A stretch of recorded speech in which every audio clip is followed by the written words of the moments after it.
From fat baits to flat baits and everything in between, Hardbait Bass details crankbait strategies for fishing weeds, wood, rocks, and open water. It's part of our Angling Edge instructional DVD collection, available at anglingedge.com.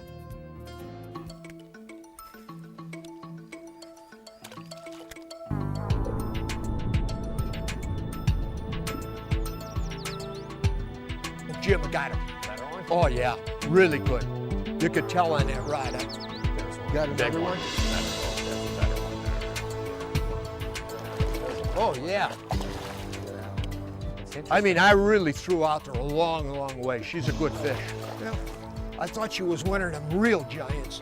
She ain't bad though. She ain't bad. Come here, buddy. Not too bad of a fish for the first one, Al. Do one of these. Boy, huh?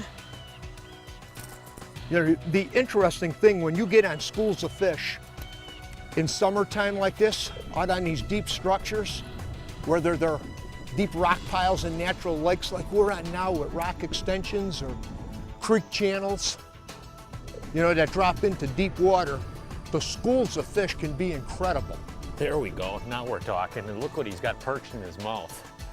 A deep diving crankbait. Right now, Al and I are gonna look at strategies for catching largemouth bass on crankbaits, but we're talking deep crankbaits. You know, most crankbait anglers probably fish anywhere from, I'd say 6 to 8 foot and shallower. But what we're looking at is fishing on the deep end of the spectrum. We're talking anywhere from like 15 to as deep as maybe 22 foot of water. There we go. Back in the water. Woo.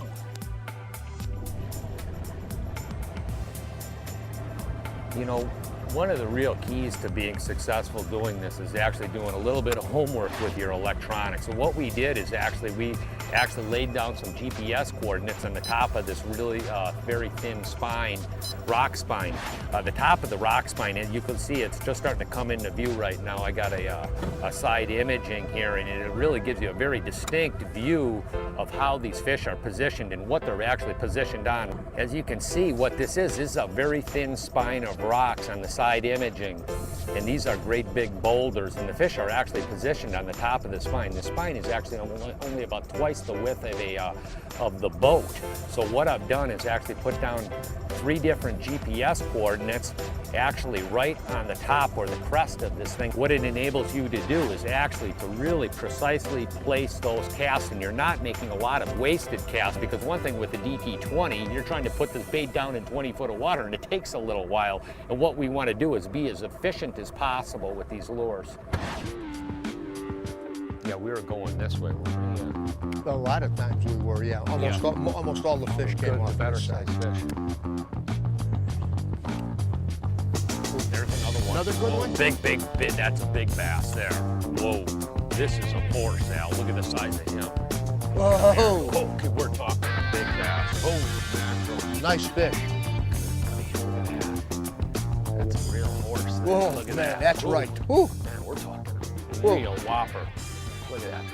Look at that sucker there. That is the biggest bass, Al, I've caught in a long time. Holy mackerel. Look at the size of that baby. Okay. Oop, come here, buddy. When we're talking big bass, deep diving crankbaits have a time and place in your arsenal, particularly for real big bass. From fat baits to flat baits and everything in between, Hardbait Bass details crankbait strategies for fishing weeds, wood, rocks, and open water. It's part of our Angling Edge instructional DVD collection, available at anglingedge.com.